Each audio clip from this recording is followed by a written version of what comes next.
Bonjour, cher pasteur. Bonjour, Massi. En forme, comme d'habitude. Oui, tout à fait.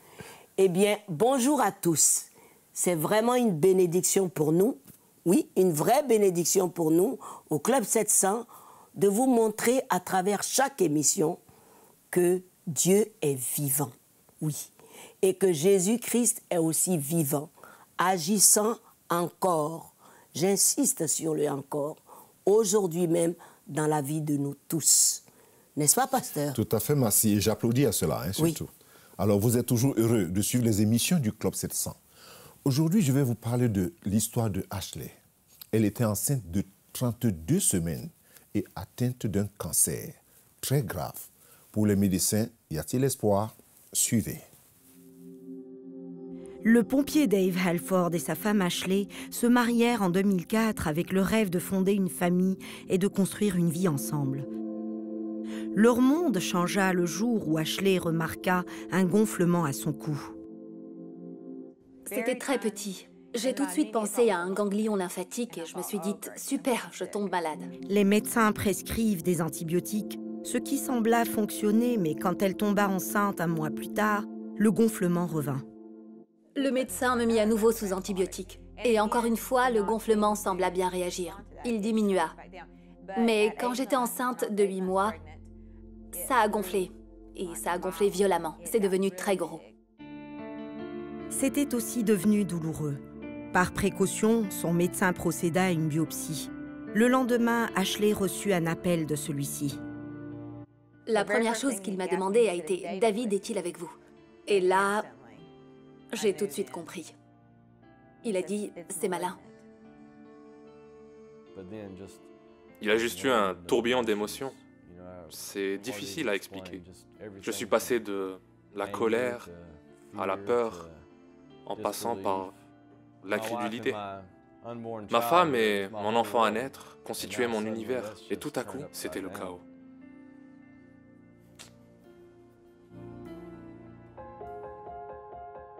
La chirurgie fut immédiatement programmée pour enlever la masse, mais il fallait d'abord que leur fils naisse.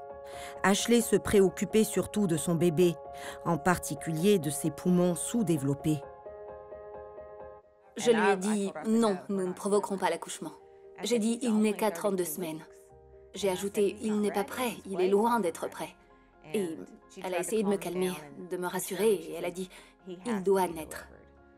Elle a dit « Nous devons le faire naître pour pouvoir vous soigner ». À la surprise du personnel médical, Harley, maintenant âgée de 33 semaines, vint au monde non seulement en respirant, mais en criant et en gigotant. C'était notre premier miracle.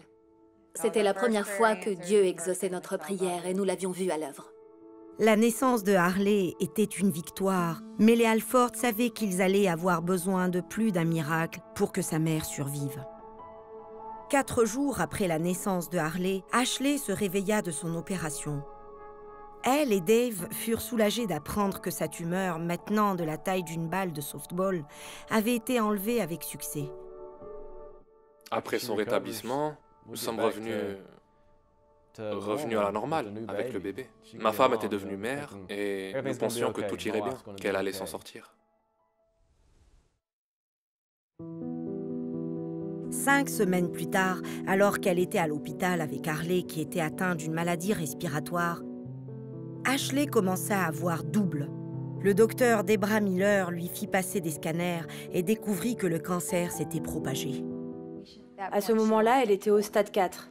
Des métastases s'étaient développées dans ses poumons et le long de la ligne périneurale jusqu'au sinus caverneux dans le cerveau. Je me suis dit, c'est la fin, j'ai un cancer au cerveau. Je pensais mourir.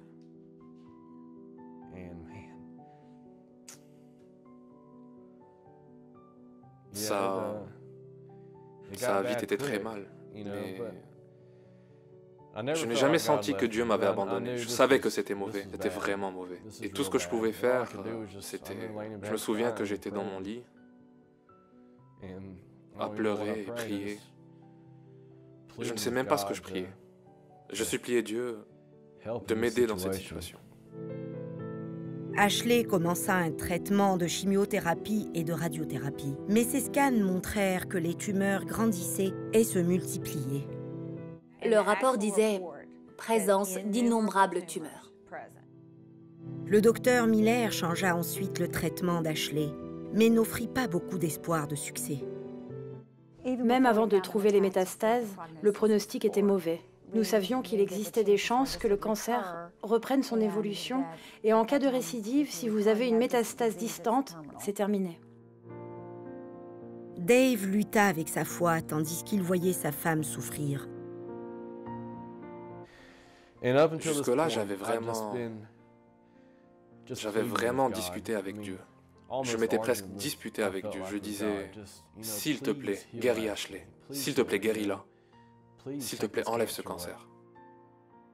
Je me souviens que je devais littéralement ramper sur mes mains et m'agenouiller dans les escaliers pour aller à la salle de bain ou dans ma chambre, parce que je ne pouvais pas marcher, ça me faisait trop mal. Pendant ce temps, l'église des Halford commença à jeûner et prier quotidiennement pour la guérison d'Ashley. Je me souviens avoir prié un jour, « Seigneur, quelle que soit ta volonté. » J'ai dit, « C'est ce que je veux. » Donc si Ashley ne doit pas s'en sortir, je prie pour qu'elle ne souffre pas.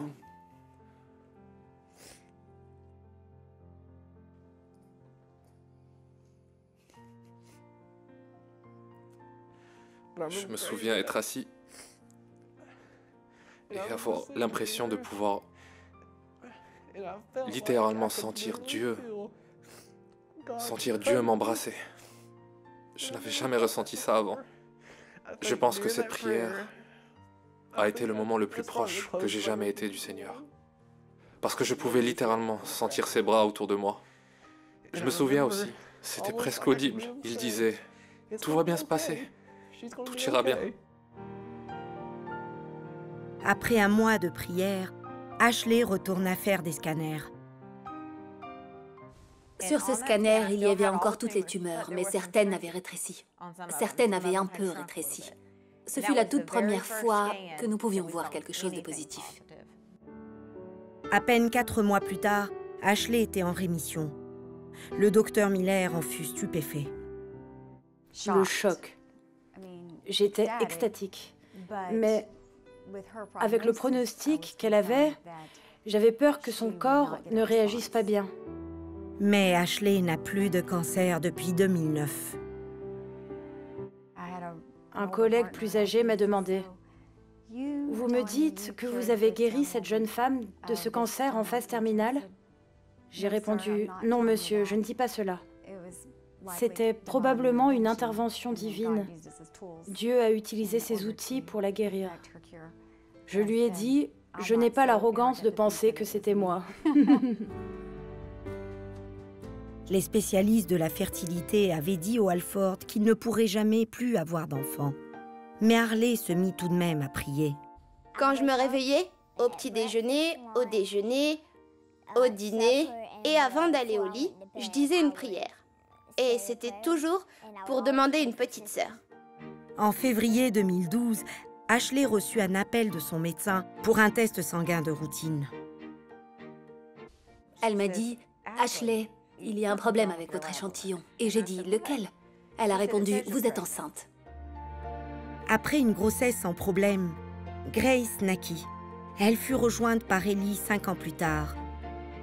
Les Halford disent qu'ils savent par expérience que la prière change tout. Les choses de tous les jours, je les donne à Dieu. Je les lui donne et je sais, par mon expérience avec le Seigneur, qu'il va s'occuper de tout. Je n'ai pas à m'inquiéter. Maintenant, quand quelqu'un me dit « Veux-tu prier pour moi ?», j'essaie vraiment de prendre ça à cœur, parce que je repense à toutes les personnes qui ont prié pour moi, aux résultats que nous avons eus, à la façon dont Dieu a répondu à ces prières. Ça a vraiment changé ma façon de prier pour les gens. Trop grave, trop tard, pour les hommes, oui. Pour les humains, oui. Mais pas pour l'Éternel. Pas pour l'Éternel Dieu. Y a-t-il quelque chose de trop difficile pour lui? La réponse est toujours non. Hier, aujourd'hui et éternellement. Car il est Dieu. tout-puissant. Et je peux te garantir que ce qu'il a fait pour Ashley, il peut le faire et veut le faire pour toi. Oui, toi qui regardes et qui penses que c'est pour les autres. Tu es qualifié aussi. Oui, je répète, tu es qualifié aussi. Crois simplement. Apportons donc ensemble ton cas, ta situation difficile au trône de grâce et priez avec moi. Tous, Seigneur Dieu Tout-Puissant, je viens de voir ce que tu as fait de glorieux pour Ashley et je sais que tu peux aussi le faire pour moi. Je crois que tu peux aussi le faire pour moi. Je sais que tu es Dieu Tout-Puissant. Je sais que Jésus-Christ est vivant. Et comme il est vivant, il m'écoute. Seigneur, voici mon cas. Cite ton cas.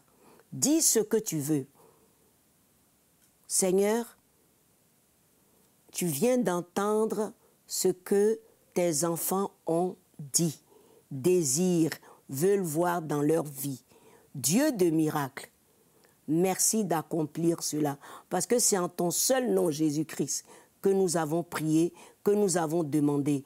Et tu as dit dans Jean que si vous croyez, demandez ce que vous voulez et cela vous sera accordé.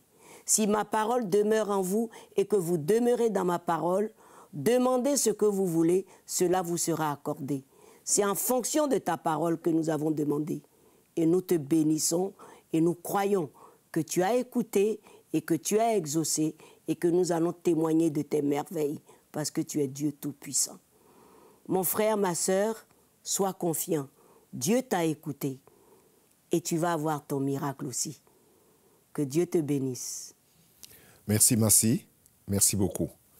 Sois certain de ton miracle et accepte-le. Mais partage-nous ton témoignage. À tout de suite.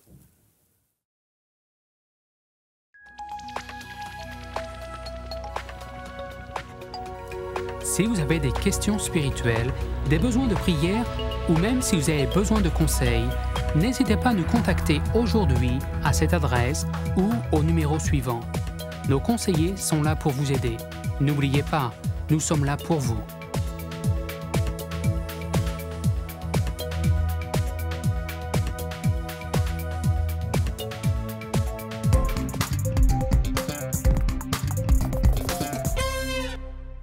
Merci de nous retrouver encore à cette émission du Club 700. Marie avait accepté depuis son jeune âge Jésus comme Seigneur et Sauveur. Tout allait bien, jusqu'au jour où un traumatisme la poussa dans la drogue et la prostitution. Quel tableau, n'est-ce pas? Mais regardez. Je savais qui était Jésus. Quand il a été temps de l'inviter dans mon cœur, c'est comme s'il y était déjà. Même dans mon esprit d'enfant, je savais qu'il m'aimait.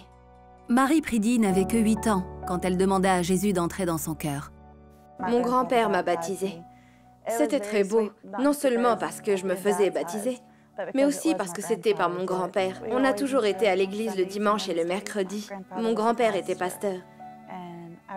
Je me souviens qu'on chantait toujours d'anciens cantiques avec mes grands-parents devant l'église et en marchant dans la rue. Mais quand son grand-père mourut, quelques mois après son baptême, elle fut blessée et très triste. Sur le moment, j'ai eu l'impression que Dieu m'abandonnait. J'étais en colère contre lui d'avoir pris mon grand-père. Il avait pris mon cœur, ma vie, parce que ma famille avait commencé à s'effondrer. Il me manquait l'amour et la stabilité. Tout avait disparu. Le comportement de Marie s'en ressentit et elle fut enlevée à son foyer par les services de protection de l'enfance. La toute première fois que je me suis fait mal, j'avais 12 ans. J'étais tellement en colère. J'avais juste besoin de l'exprimer. Alors j'ai commencé à me mutiler. Adolescente, elle buvait, faisait la fête et couchait à gauche et à droite. À 18 ans, elle sortit avec un homme qui lui donna de l'ecstasy. Il était tout pour moi. Je savais qu'il ne m'aimait pas, mais je savais que j'étais à lui. Le fait qu'il me voulait me rassurait. Enfin, quelqu'un me voulait. Il attendait que je sois défoncée pour inviter ses amis et me demander de faire des choses avec eux, des actes sexuels. Et c'est comme ça qu'il a commencé à me prostituer. Après plusieurs années, l'homme passa à autre chose. Marie était mère célibataire, accro au crack et continuait de se prostituer pour obtenir sa dose. Cela va paraître étrange, mais quand je marchais dans la rue la nuit, quand j'avais peur, je commençais à chanter les cantiques de mon enfance. Cela m'apportait paix et réconfort alors que j'étais dans la rue. Marie désirait ardemment une vie meilleure, la vie qu'elle avait espérée quand elle était petite fille. La personne que je voyais dans le miroir n'était pas moi. Ce n'était pas celle que je pensais être quand j'étais plus jeune. J'étais une prostituée, une droguée. Et je n'aimais pas ce que je faisais. Je n'aimais pas. Ça me rendait malade quand j'étais sobre, de penser à ce que j'avais fait la veille.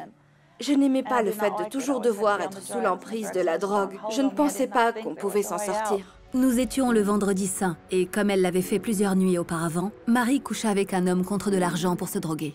Je suis retournée chez le dealer et je lui ai donné mon argent. Je me suis allongée par terre et nous nous sommes drogués. Je me suis réveillée au milieu de la nuit et je me suis mise à sangloter parce que je me sentais répugnante et sale. C'est ainsi que j'ai crié au Jésus de mon enfance, celui que je pensais avoir perdu, que j'étais à bout, que j'étais prête à tout essayer. J'ai alors prié vers lui et il est littéralement venu vers moi. L'amour que je cherchais et que je n'avais plus ressenti depuis mes 12 ans est revenu. Le lendemain, il me donna la force de quitter la maison du dealer. Marie trouva un centre d'accueil chrétien pour sans-abri qui lui permit de passer le week-end. Ce dimanche-là, le centre d'accueil proposait une navette pour permettre aux résidents d'assister au service de Pâques dans une église voisine. Je ne peux même pas vous dire de quoi il s'agissait, mais j'ai pleuré tout au long du service. Et quand on m'a appelée pour m'avancer vers l'autel, c'était comme s'il y avait du feu en dessous de moi. Alors j'ai demandé à Dieu de me pardonner ce jour-là. J'ai dit à Jésus que je voulais rentrer à la maison. Marie consacra à nouveau sa vie à Jésus et elle commença une cure de désintoxication. Mais peu après, elle fit une rechute. Je me suis gavée de crack.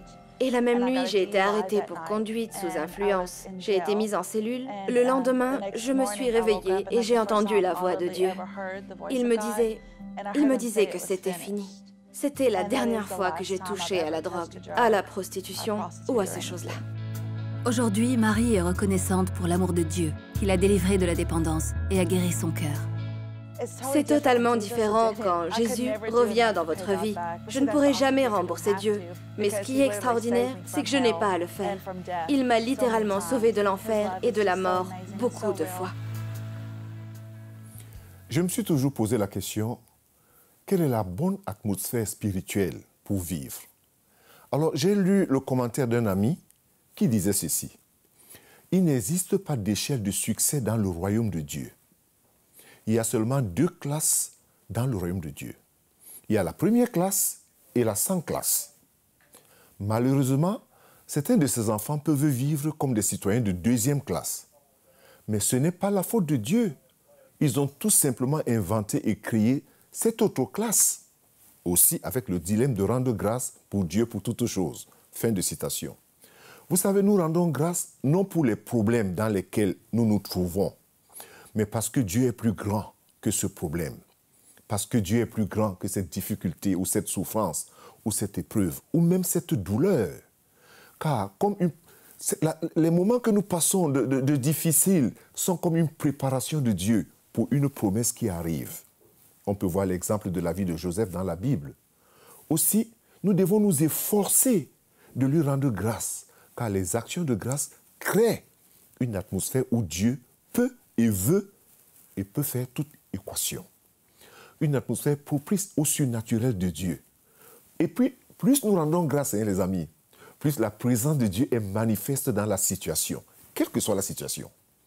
Et si Dieu est avec nous, alors peu importe les difficultés, car nous sommes du bon côté. C'est ça la réponse. Être du bon côté. Du bon côté, c'est le côté de la victoire. Alors, je voudrais que toi aussi, tu prennes cette décision aujourd'hui de te mettre du bon côté. Mais pour commencer, il faut d'abord avoir cette relation avec le Seigneur. Ça se passe comment? Prie avec moi, s'il te plaît. Seigneur Jésus, je comprends maintenant que pour être du bon côté de Dieu, c'est de faire la paix avec toi. Et je viens maintenant même, Seigneur, reconnaître que j'ai toujours été du mauvais côté. Et je demande pardon pour toute cette vie de désordre et pour mes péchés. Pardonne-moi, Seigneur, parce que tu es mort sur la croix pour les pécheurs, dont moi aussi. Je t'ouvre la porte de mon cœur maintenant et je te reçois comme mon Seigneur et mon sauveur personnel. Merci de m'exaucer et merci de m'accepter. Amen. Et Amen. Vous savez pourquoi je ris? Parce que je suis toujours content lorsque quelqu'un décide de faire le bon choix. Je suis toujours heureux de savoir que quelqu'un, quelque part, a décidé et a choisi volontairement de mettre sa main dans la main du Seigneur, de se mettre du bon côté. La vie, elle ne nous fait pas de cadeaux, mais Jésus est là avec nous. Que Dieu te bénisse et sois fortifié dans ton choix. Mais ne nous quittez pas. À tout de suite.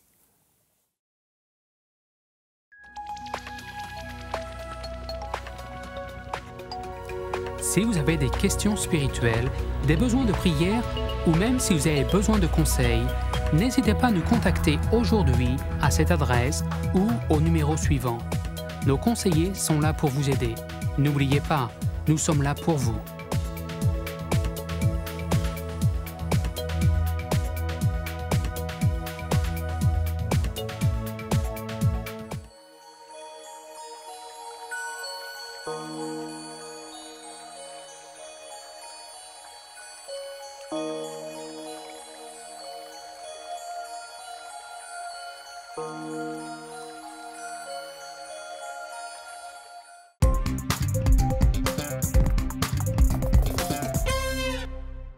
Bienvenue de nouveau au Club 700. Je voudrais surtout vous remercier pour vos nombreuses lettres un peu partout qui arrivent dans nos bureaux régionaux et surtout sur nos sites aussi. Donc, nous sommes à la rubrique questions-réponses avec le pasteur Kofi qui est prêt, comme d'habitude. Question, ça nous vient du Congo-Brazzaville. Ah.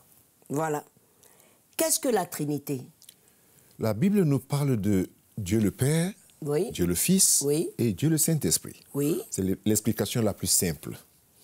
Jésus aussi, en partant, a dit, lorsque vous baptisez, baptisez-le au nom du Père, du Fils et du Saint-Esprit. Très bien. Voilà les quelques versets et d'autres encore qui nous parlent de la Trinité. Un seul Dieu en trois personnes, bien distinctes. Mais c'est un seul Dieu. Donc, on ne veut pas entrer dans des réponses très théologiques. C'est-à-dire, je donne quelques versets pour démontrer que la Trinité est biblique en parlant de Dieu le Père, Dieu le Fils et Dieu le Saint-Esprit. Mais en un seul Dieu.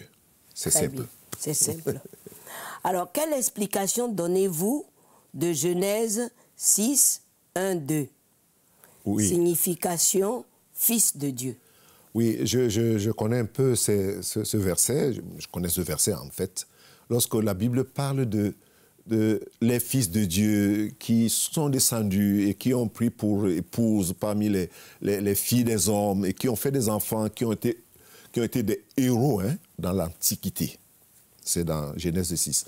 En fait, les gens doivent comprendre lorsque la Bible parle des fils de Dieu, qu'on parle des anges, des êtres célestes qui ont été déchus.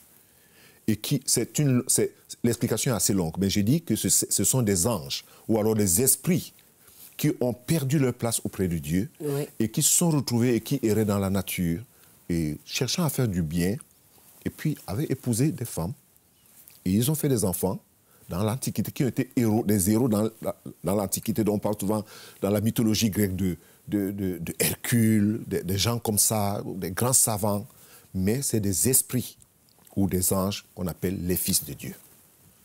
C'est profond, mais c'est important. C'est important, c'est vraiment important. Mais je pense qu'on doit relire ça pour comprendre vraiment ce qui se passe. Eh bien, si on vous disait l'eau, c'est la vie. Au Kenya, par exemple, Kimbosho souffrait d'un manque d'eau potable. Et c'était très grave, parce que toujours malade, il pouvait perdre la vie. Regardez. Alors que les tourbillons de poussière se lèvent dans les champs, Anne Kimbosho se lève avec eux.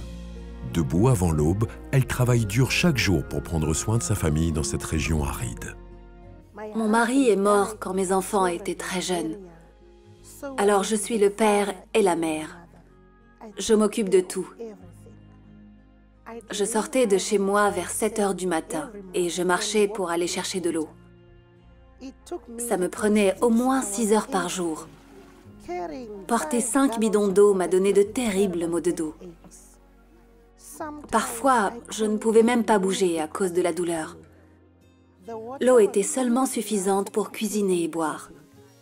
Il n'en restait jamais pour se laver ou laver la vaisselle. Avec très peu de temps pour faire autre chose, Nkimbosho avait du mal à joindre les deux bouts. Ma fille fut renvoyée de l'école parce que je ne pouvais pas payer ses frais de scolarité. J'ai décidé de payer les frais avec le peu d'argent que nous avions. Mais il n'y avait plus rien pour nourrir mes enfants. Je me disais que mes enfants qui allaient à l'école mettraient fin à nos difficultés un jour. Ensuite, Opération Bénédiction de CBN creusa un puits profond dans sa communauté et pompa de l'eau jusqu'à chez elle. Tout a changé. Je me lave 2 fois par jour et mes enfants de même. J'ai maintenant des vaches et des chèvres que je vends. Je peux acheter et payer tout ce dont j'ai besoin. Et maintenant, en plus de tout ça, vous avez même une vache laitière là-bas, non? Oui. Ma vache laitière produit tellement de lait que je vends le surplus sur le marché. Maintenant, je paye même les frais de scolarité pour que mes enfants aillent à l'université. Aujourd'hui, j'ai tout ce dont j'ai besoin, grâce à l'eau et à Dieu. Aujourd'hui, Nkimbosho a assez d'eau et de nourriture pour s'occuper de toute sa famille et de tout son bétail. J'aimerais pouvoir rencontrer toutes les personnes qui ont fait en sorte que cela soit possible, pour leur faire une chaleureuse accolade. Je prie que Dieu vous bénisse, vous, votre travail, toute votre génération et tous vos enfants. On peut seulement dire merci au Seigneur et merci aux donateurs. Merci au Seigneur et merci aux donateurs parce que l'eau potable, on en a besoin, on a le droit d'en avoir. Tout le monde d'ailleurs. Tout le monde. Et c'est un don de Dieu. Exact. Donc ça doit être propre. Propre, n'est-ce pas? Et tout le monde doit donner ce qu'il faut pour aider les autres à avoir de l'eau potable. En fait, Massi, on ne cessera jamais de dire merci à tous ceux-là qui tendent la main pour soutenir ce ministère, pour aider plusieurs personnes, surtout quand on voit des gens qui ont le sourire de nouveau, qui peuvent boire de l'eau et puis être contents. Et ne pas être malade. Voilà, c'est ça. Ne pas être malade. Parce qu'on a bu une mauvaise eau. Oui. C'est important, n'est-ce pas? Très important. Alors, merci et merci toujours. Il a déjà dit merci et merci toujours. Et moi, je vais ajouter, pour le faire, allez dans nos bureaux régionaux, visitez notre site et puis souscrivez et que le Seigneur vous bénisse et vous récompense. À très bientôt. Au revoir.